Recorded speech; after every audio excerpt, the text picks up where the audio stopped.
वीतये गृणानो अभ्यदातये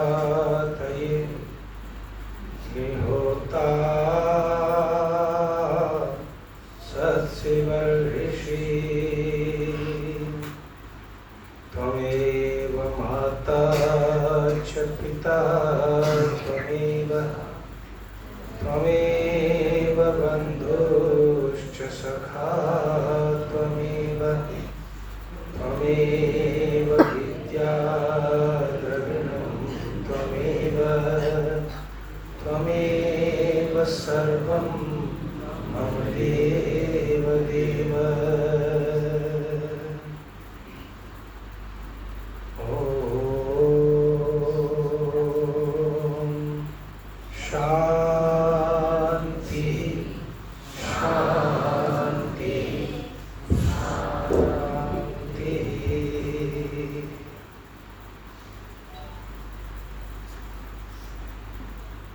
आदर और सम्मान की योग्य है भद्र पुरुषों वंदनीय मातृशक्ति समादरणीय संयोजिका जी, प्रिय ब्रह्मचारी, आज संयोग की बात है कि जो गीता का विषय है वो सारा ही गुरु पूर्णिमा से जुड़ा हुआ विषय आ गया। इसका थोड़ी बहुत चर्चा पिछली बार भी आपने सुनी थी। सबसे पहले आप इस बात को समझें कि आपको क्या जानना है। आप अर्थशास्त्र पढ़ना चाहते हैं, पढ़ लेते हैं। गणित विद्या सीखना चाहते हैं, सीख लेते हैं। आवाज आ रही है जी सबको? नहीं, थोड़ी बढ़ा दो भाई पीछे से। आप ठीक है, मेरे चला आ जाएगी।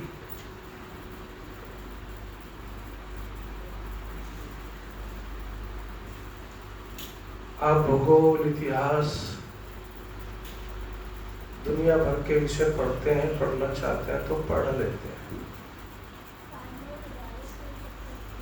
इन सब के लिए भी गुरु की बोलिए रहती आवश्यकता है।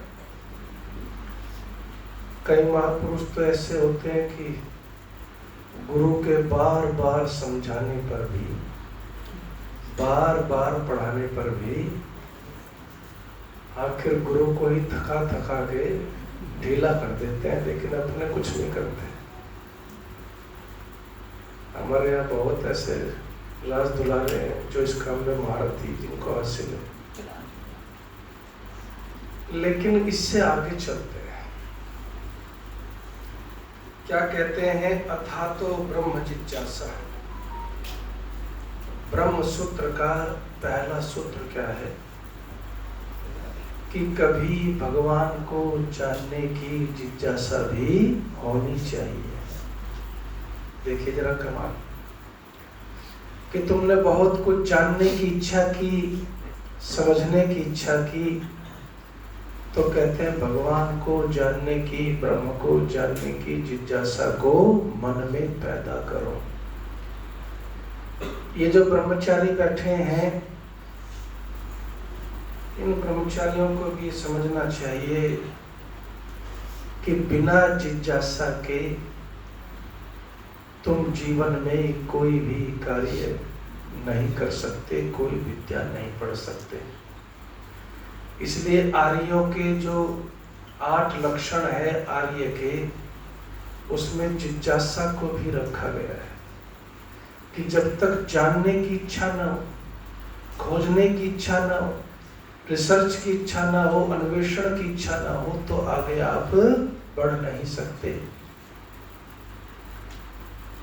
जो जिज्ञासु होता है, सीखना चाहता है, जिज्ञासु जानना चाहता है, जिज्ञासु पढ़ना चाहता है, जिज्ञासु सीखना चाहता है, और जो जिज्ञासु नहीं होता उसको आप पढ़ाना चाहते हैं लेकिन वो पढ़ के ही नहीं देता। जिज्ञासा पैदा होती है तो कैथलिक का ढक्कन देख करके आदमी ट्रेन बना देता है कि नहीं बना देता है।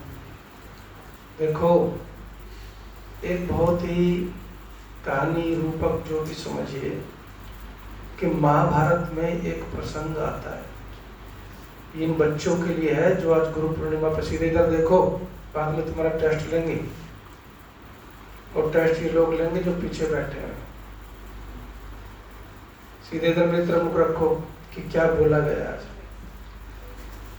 कि एक दिन अर्जुन जो है, पिलखन के पेड़ के नीचे कक्षा लगी थी, अर्जुन अब्सेंट था, तो सब विद्यार्थियों को मौका मिल गया आचार्य द्रोण पर आक्षेप करने का। ज्यादातर हम ये क्या करते हैं कि अपनी कमजोरी छुपाने के लिए दूसरे पर, बोल दिया करो, कहाँ इतना शांत रहते हो, दूसरे पर आक्षेप लगा देते हैं। इससे बचना चाहिए। अब आक्षेप क्या लगाया? आक्षेप लगाया कि भाई आप एक काम कर लीजिए, हे आचार्य द्रोण, आप पक्षपाती हैं। पक्षपाती का मतलब समझते हैं ना, कि आप तो अर्जुन से ज्यादा प्यार करते हैं, अर्जुन से ज्यादा स्नेह रखते हैं, और इसीलिए आप पक्षपाती हैं, तो आप जो है इसलिए अर्जुन आगे हैं। तो आचार्य द्रोण ने कहा कि भाई ऐसा कुछ है तो नहीं, अर्जुन जिज्ञासु है इसी वजह से वो आगे है। कहने लगे नहीं नहीं, ये तो सब कहने की बात है। अगले दिन फिर कक्षा लगी, ध्यान से सुनो सब बच्चे। अगले दिन फिर कक्षा लगी तो आचार्य द्रोण ने जानबूझ करके अर्जुन को एक नदी पे पानी लेने के लिए भेजा और कहा कि तुम वहां से जा करके पानी लाओ। नदी दूर पड़ती थी, तो आचार्य द्रोण ने कहा कि आज मैं तुम्हें करिश्माई विद्या सिखाता हूँ। तो उन्होंने कहा कि जिस पेड़ के नीचे मैं खड़ा हूँ, इसके प्रत्येक पत्ते में छेद हो जाएगा। जैसे ये कहा तो आचार्य द्रोण ने मंत्र लिखा। मंत्र ये नहीं होता कि जो छू मंत्र जो टीवी में दिखाया जाता है। मंत्र होता है विचार, थ्योरी, इसको मंत्र कहते हैं। तो थ्योरी लिखी, फिर नीचे जमीन पर नक्शा बनाया, और नक्शा बना करके मंत्र लिख करके, थ्योरी लिख करके, फिर आचार्य द्रोण ने कहा मैं तुम्हें प्रैक्टिकल करके दिखाता हूँ। प्रैक्टिकल करके दिखाया तो सब पत्तों में बाकी छेद हो गया, इतना पतला सा एक बाण चलाया। उसके बाद लंच का समय हो गया, कक्षा विसर्जित हो गई, बच्चों ने खाना वाना खाया। उस लंच के समय अर्जुन लौट करके आया, उसने देखा कमाल है, जब मैं गया तो पेड़ में के पत्ते में एक भी छेद नहीं था, अब सारे पत्ते एक जैसे छिदे हुए हैं, कुछ तो घटना घटी। फिर देखा बोर्ड पर मंत्र लिखा हुआ, थ्योरी लिखी, उसको कई बार पढ़ा, फिर नीचे जमीन पर नक्शे को देखा कई बार, और फिर नक्शे को देख करके अपने गुरु का स्मरण किया। गुरु के प्रति अगर श्रद्धा नहीं है, गुरु के प्रति अगर आपके अंदर विश्वास नहीं है, समर्पण नहीं है, सेवा का भाव नहीं है, तो फिर जीवन में सफलता के बारे में आप भूल जाइए। क्योंकि कुछ लोग अगर थोड़ा बहुत पढ़ लिख भी जाए तो वह विद्या उनके वैसे ही काम नहीं आती जैसे कर्ण के काम उसकी विद्या नहीं आई। तो इसलिए गुरुओं का सम्मान सिखाया गया दुनिया में, कि भगवान के बराबर अगर इस धरती में किसी को स्थान मिला तो वो गुरु को मिला। तो आप सोच कर देखिए कि गुरु के चरणों में ही तो दूसरा जन्म होता है। द्विज कहते हैं इंसान को। पहले द्विज का मतलब होता था केवल कि भाई ये लोग ब्राह्मण क्षत्रिय जातिगत आधार पर इसको चलाया था, लेकिन महर्षि दयानंद की कृपा देखिए, उन्होंने कहा कि कौन कहाँ पैदा हुआ है अमीर घर में गरीब घर में पैदा हुआ इसका कोई मतलब नहीं है। मतलब है उसके कर्मों से, मतलब है उसके गुणों से। और जो भी गुणवान होगा, जो भी पढ़ना चाहेगा, जिसके भी कर्म अच्छे होंगे, कहते हैं वह द्विज बनता है। अब तुम पृथ्वी में आए हो, एक बायोलॉजिकल जन्म तो तुम्हारे माता पिता ने तुम्हें दिया, माँ ने संस्कार भी दिए। दूसरा जन्म गुरु के यहाँ पर होता है, इसलिए द्विज कहते हैं। और वो जन्म कैसा है? वो जन्म है ज्ञान का जन्म। देखो बच्चों, खाना पीना सोना आहार निद्रा भय मैथुन ये सब बच्चे पैदा पर इंसानों के यहाँ होते हैं, जानवरों के यहाँ भी होते हैं। अंतर किस चीज का है? जानवर भी खाते हैं, हम भी खाते, वो भी सोते, हम भी सोते, वो भी डरते, हम भी डरते, उनके यहाँ भी बच्चे पैदा होते, हमारे यहाँ भी होते। अंतर किस चीज का है? कहते अंतर है केवल विद्या का। और विद्या कौन देता है? विद्या गुरु देता है। इसलिए कहते हैं कि गुरु के बिना दूसरा जन्म नहीं होता। और जिसका दूसरा जन्म नहीं हुआ वो केवल शरीर से आकृति से इंसान जैसा दिखता है, वस्तुतः वो इंसान नहीं हो पाता। इसलिए गुरुओं के पास जाकर के श्रद्धा होनी चाहिए। कहते हैं तद्विद्धि प्रणिपातेन परिप्रश्नेन सेवया। अरे अर्जुन, गुरुओं की सेवा करनी पड़ती है, गुरुओं के प्रति श्रद्धावान होना पड़ता है, गुरुओं के प्रति नतमस्तक होना पड़ता है। और जिज्ञासु होकर के जब तुम उनके चरणों में उपस्थित होते हो तो तब गुरु क्या करता है? बोलो, तुम्हारी झोली भर देता है और तुम्हें दूसरा जन्म देता है। ये गुरु पूर्णिमा का महत्व है। गुरु के बिना किसी को ज्ञान बोलो नहीं मिलता। जो गुरु का ज्ञान है ना, वही आंखें खोलता है, वही बुद्धि का विकास करता है, वही जो है हमें जीवन में आगे बढ़ने का रास्ता दिखाता है। महर्षि दयानंद को देख लीजिए आप। महर्षि दयानंद कितने बड़े गुरु भक्त थे। उनकी कुटिया में झाड़ू लगाते थे और ऋषि जो है यमुना में से 2 घड़े भर के उनके स्नान के लिए लेकर के आते थे। और किनारे से नहीं, ऐसी उनके अंदर श्रद्धा थी। गुरु तो वहां देखने वाले थे नहीं, लेकिन उनमें ऐसी श्रद्धा थी कि वो यमुना के बहुत बीच धारा में, जो निर्मल धारा किनारों पर क्योंकि गंदगी होती है, उसमें से भर करके घड़े लाते थे कि जिससे शुद्ध पानी में मेरे गुरुवर स्नान कर सके। और ऐसा गुरुकुल नहीं था तुम्हारे जैसा कि बिस्तर मिल रहा है, कूलर मिल रहा है। जब वो बिरजानंद जी के पास गए ना, तो बिरजानंद जी ने कहा कि देखो भाई, मैं पढ़ा तो सकता हूँ, लेकिन मेरे पास रहने की कोई जगह नहीं, मेरे पास तुम्हें खिलाने के लिए नहीं, मैं मेरे अपने ही जो है लाले पड़े हुए हैं, मिल जाए ठीक, ना मिल जाए तो ठीक। मेरे पास और कोई व्यवस्था नहीं, न तुम्हारी लैंटर्न की व्यवस्था है, न तुम्हारे जो है खाने की व्यवस्था है, न तुम्हारे ठहरने की व्यवस्था है, मेरे पास ये कुछ नहीं। तो फिर वही एक लाला जी आए हुए थे, उन्होंने कहा कि खाने की व्यवस्था मैं कर देता हूँ, मेरे घर खाना खाने आ जाए। तो ऋषिदान ने कहा कि देखो मैं सन्यासी हूँ, रोज रोज गृहस्थ के घर जाना वो ठीक बात नहीं है, मैं रोज नहीं आ सकता, आप अगर यहाँ भिजवा दें। तो ये तय हुआ कि भाई एक ही टाइम भिजवाया जा सकता है।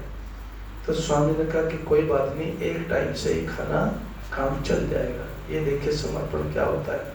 इसको कहते हैं पढ़ने की अंदर से आग इच्छा। तो उस समय जब ये परिस्थिति हुई तो महर्षि दयानंद सरस्वती जो है वो क्या करते हैं, सीढ़ी के नीचे थोड़ी सी जगह होती है ना, उसमें ऋषि कहते हैं कि मैं पूरा सीधा लेट नहीं सकता था, सीधा खड़ा नहीं हो सकता था, बरसात भी आती तो उसी के नीचे छिपना पड़ता। उसके नीचे रहते हुए एक टाइम भोजन करते हुए और गुरु की निरंतर सेवा करते हुए फिर जो मूल शंकर थे वो क्या बन गए, महर्षि दयानंद बन गए। ये करिश्मा गुरु का होता है साहब।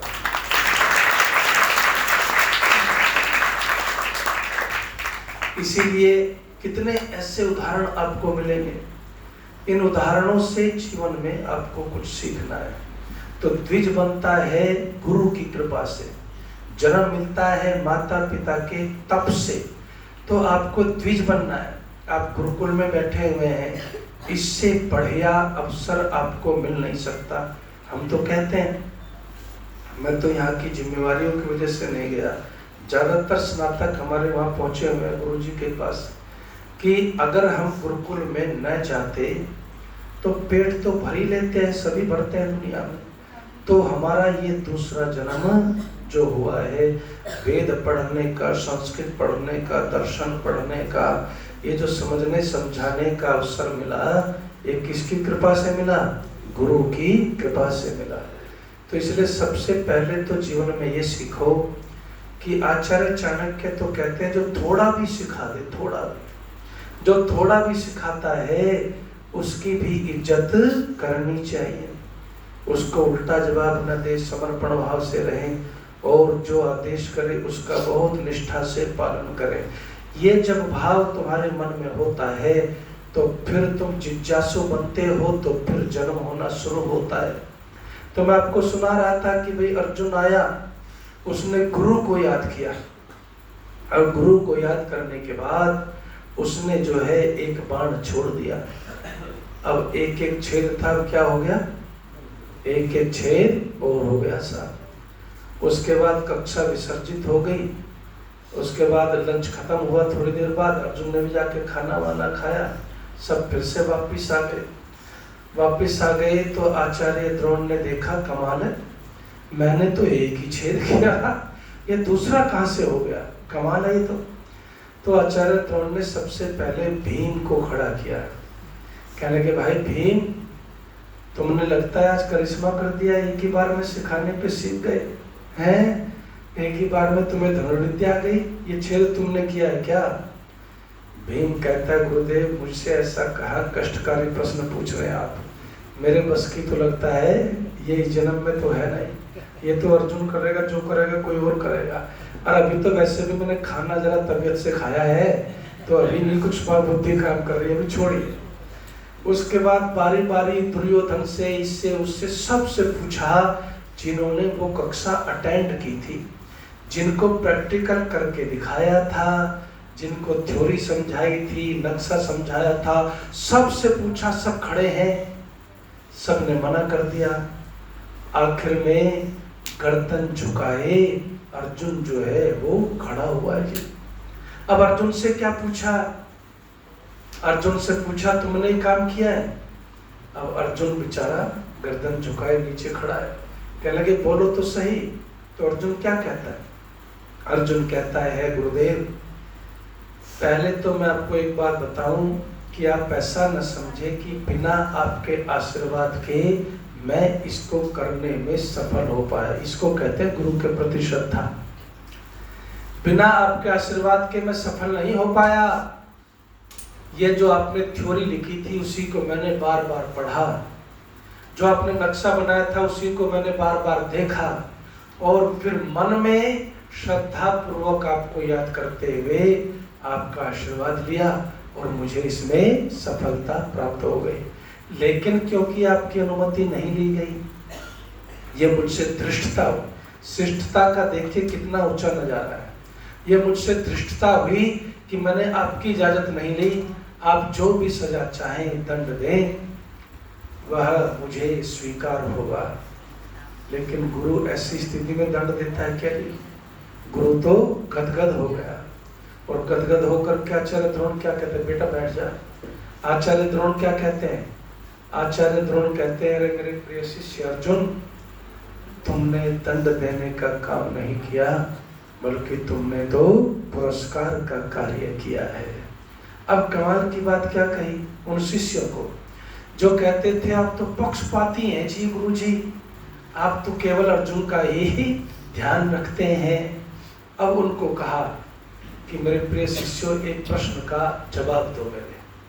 मैंने तुम्हें अपने मुख से पढ़ाया, प्रैक्टिकल करके दिखाया, थ्योरी समझाई, सब कुछ किया, फिर भी तुम में से एक भी विद्यार्थी अब तक सीख नहीं पाया। और क्या कहने लगे, लेकिन जो अब्सेंट था, अनुपस्थित था, पानी लेने गया हुआ था, उसने उसको नक्शे को देख करके, थ्योरी समझ करके, प्रैक्टिकल करके इस विद्या को सीख लिया, क्योंकि वो सीखना चाहता है। और जो सीखना चाहता है उसका रास्ता दुनिया की कोई ताकत बोलो रोक नहीं सकती। ये करिश्मा होगा। तो पहले जानने की तो इच्छा पैदा करो, मन के अंदर पढ़ने की इच्छा तो पैदा करो। पुस्तकों से पढ़ाई हो जाती तो पुस्तकें तो हम पहले ही हफ्ते में मंगवा के दे देते हैं। कॉपी से पढ़ाई होती, कुर्ते पजामे से पढ़ाई हो जाती तो फिर तो सब पढ़ जाते दुनिया में। पढ़ाई होती है जिज्ञासा से। इसलिए शास्त्र क्या कहता है कि जिज्ञासु तो बनो साहब। और जिज्ञासु बन करके कहते हैं कि जब गुरु के चरणों में श्रद्धा पूर्वक उपस्थित होता है श्रद्धा पूर्वक उपस्थित होता है, तो कहते हैं कि तद्विद्धि प्रणिपातेन, कि निष्ठा से, विनम्रता से जिस शिष्य में, देखिए शिष्यों की क्वालिटी सुन लीजिए, उपदेशक और उनका भी है। हम कई बार ये सोचते हैं कि केवल सत्संग करने से, उपदेश सुनने से ही पर्याप्त काम हो गया। कुछ काम तो हो ही जाता है, पर्याप्त ना भी हो। लेकिन ऋषि क्या कहते हैं कि भाई प्रबोध के लिए चिंतन का होना बहुत जरूरी है। अगर आप प्रबोध प्राप्त करना चाहते हैं तो चिंतनशील बनिए, और चिंतन के साथ मनन का होना, अनुभूति का होना बेहद आवश्यक है। और जब आदमी चिंतन करता है, मनन करता है, अनुभूति के स्तर पर जाता है, तब उसको प्रबोध पैदा होता है, तब वो विद्वान बनता है, तब वो उपदेशक बनता है, तब वो वक्ता बनता है, तब वो मार्गदर्शक बनता है। उससे पहले नहीं बनता। लेकिन मैं आपको और आगे चरम पर लेके चलता हूँ। और वो चरम क्या है?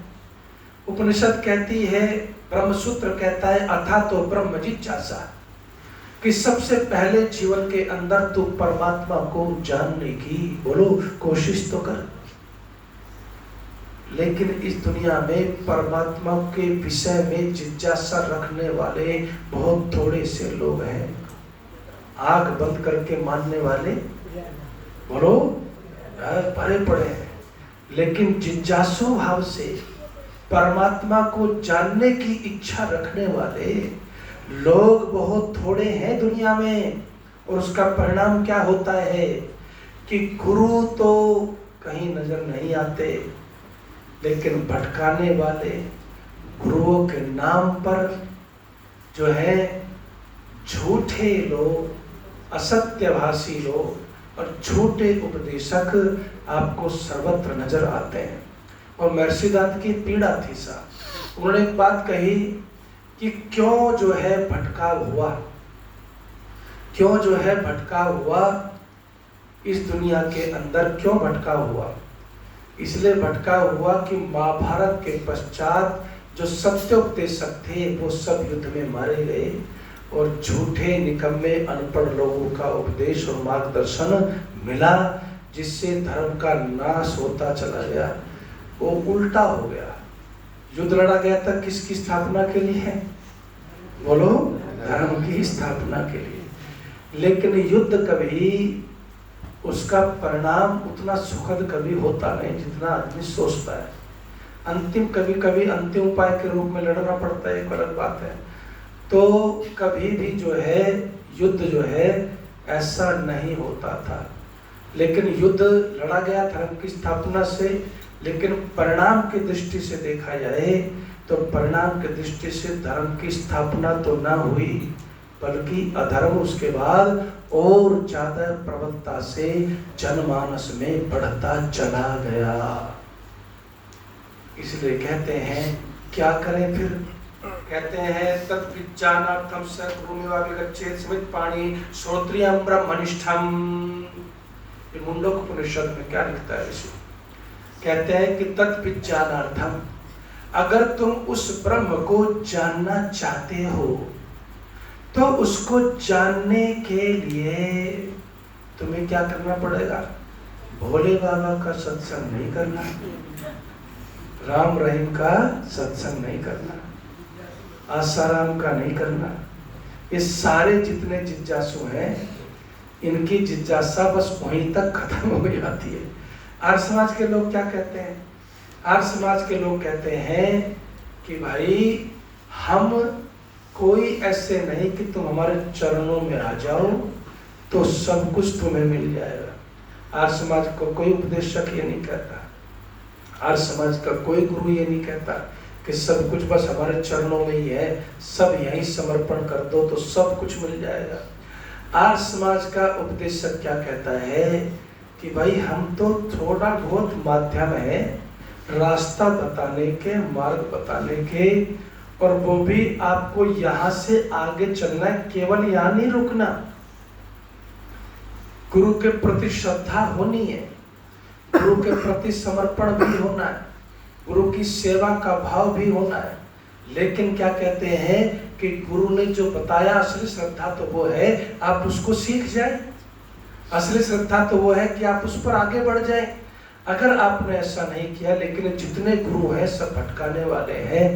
केवल आपको अगर सही मानों में सदगुरु कहीं मिल सकता है, कोई सच्चा उपदेशक मिल सकता है, शास्त्र के आधार पर, तर्क के आधार पर, जिज्ञासा के आधार पर जो है कोई अच्छी बात आपको सुनने को मिल सकती है, तो इस समय तो आर्य समाज का ही मुझे एक ऐसा मंच नजर आता है जहाँ पर इस तरह की बातें वो लोग होती हैं। बाकी तो सब जगह घोल जो है घालमेल दिखाई पड़ता है। अब कहते हैं कि भाई उस परमात्मा को अगर तुम जानना चाहते हो तो उसको जानने के लिए कहा जाना गुरु में वाभिगच्छेत्, गुरु के पास जाना है। कमाल है साहब। तो कैसे गुरु के पास? लंबी कहानी नहीं लिखते उपनिषद, दर्शन लंबी कहानियां नहीं लिखते, सूत्र लिखते हैं बस। उस सूत्र में सब कुछ समाहित होता है। कहते हैं कि भाई स्रोत जो है समित पाणी। समित पाणी का मतलब होता है विनम्रता से, है विनम्रता से जाना। क्योंकि कभी कभी अगर विनम्रता हमारे जीवन में नहीं होती है तो फिर व्यक्ति जो है वह क्या करता है, उसको कभी कुछ नहीं मिलता। जैसे पहाड़ है ना, पहली बूंद इन्हीं पर पड़ती है लेकिन नीचे फेंक देते हैं, सबको बहा देते हैं नीचे भेज करके, ऊपर कुछ नहीं ठहरता। ऐसे जिसके अंदर विनम्रता नहीं, सबसे बड़ा एक विद्यार्थी का आभूषण, एक इंसान का आभूषण विनम्रता है, ये याद रखना। और अहंकार तो उसी दिन छोड़ करके जाता है जिस दिन जो है गुरु के पास जाना होता है। गुरु के आदेश को आंख बंद करके महर्षि दयानंद ने माना, कितने लोगों ने माना, चंद्रगुप्त ने माना, उसका परिणाम कितना सुखद रहा। तो इसीलिए अब यहाँ कहते हैं कि समित पाणी, और कैसा हो गुरु, श्रोत्रियम ब्रह्मनिष्ठम, कि उसके जीवन में दो चीजें होनी चाहिए। एक तो श्रोत्रिय हो, यानी कि वेद का जानता हो। अब वेद का जानने वाले बहुत सारे लोग होते हैं, लेकिन वेद के जानने वालों में, बहुत सारे लोगों में आपको ये देखना है कि वो ब्रह्मनिष्ठ भी होना चाहिए। क्योंकि आप सामान्य जिज्ञासा नहीं कर रहे, आप शास्त्रों की जिज्ञासा नहीं कर रहे, आप पुस्तकों की जिज्ञासा नहीं कर रहे हैं, आप किसकी जिज्ञासा कर रहे हैं? ब्रह्मनिष्ठम। आप ब्रह्म को जानने की जिज्ञासा बोलो कर रहे हैं। जब आप ब्रह्म को जानने की जिज्ञासा करते हैं तो फिर आपको ब्रह्मनिष्ठ गुरु के पास जाना चाहिए, जिसको कृष्ण कहते हैं कि वो तत्वदर्शी जो है, वो जो उपदेश तुम्हें देगा उस उपदेश से तुम जो है जीवन को सुंदर और खूबसूरत बनाओ। तो उस उपदेश से जीवन को सुंदर बनाइए, खूबसूरत बनाइए।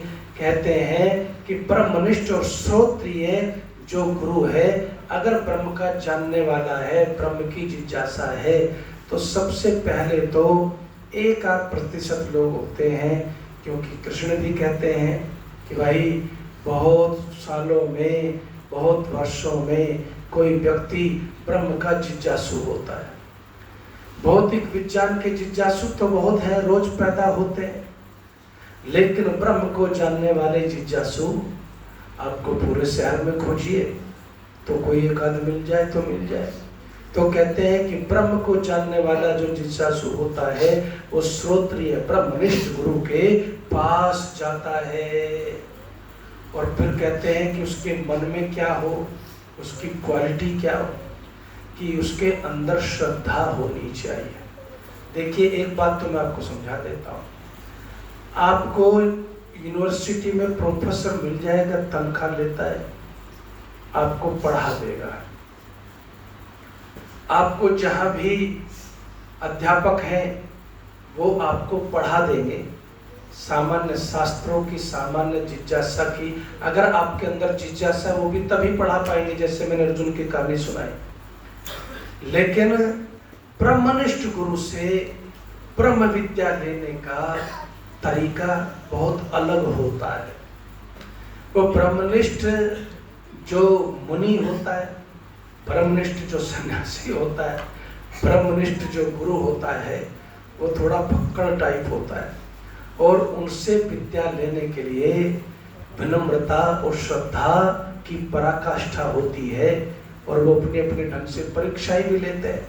तो फिर वो कभी कृपा होती है और वो उपदेश कर जाते हैं। तो कहते हैं कि उसमें श्रद्धा हो, स्वाध्याय भी हो। स्वाध्याय का मतलब क्या है कि शास्त्रों के साथ साथ थोड़ा बहुत अपने अंदर झांकने की भी प्रवृत्ति हो, जिसको आत्मनिरीक्षण कहते हैं योग की परिभाषा में।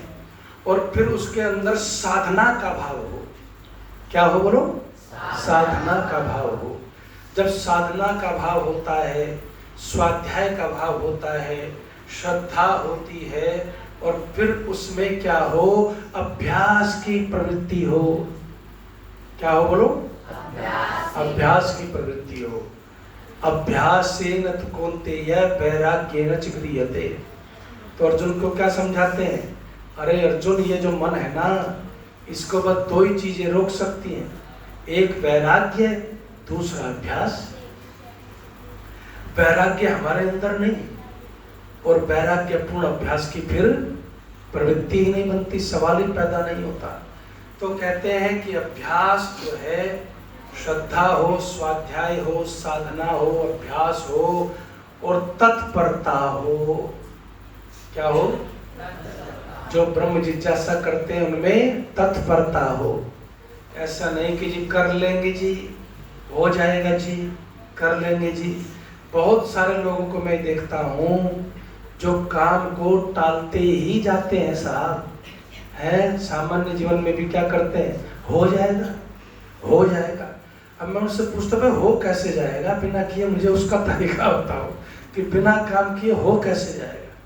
तो होता नहीं, बल्कि तत्पर रहना चाहिए अपने लक्ष्य के प्रति।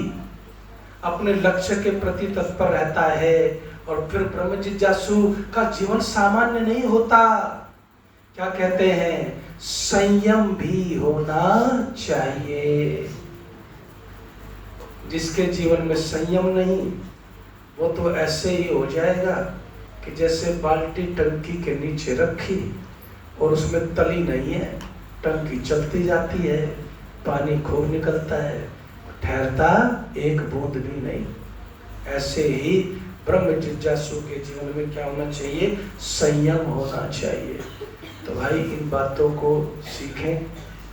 छोटों से लेकर बड़ों तक ये आध्यात्मिक चर्चा मैंने आपके सामने रखी है। आप इन बातों को सीख लें और सीख करके आप इन पर अमल करें। सबका बहुत बहुत धन्यवाद।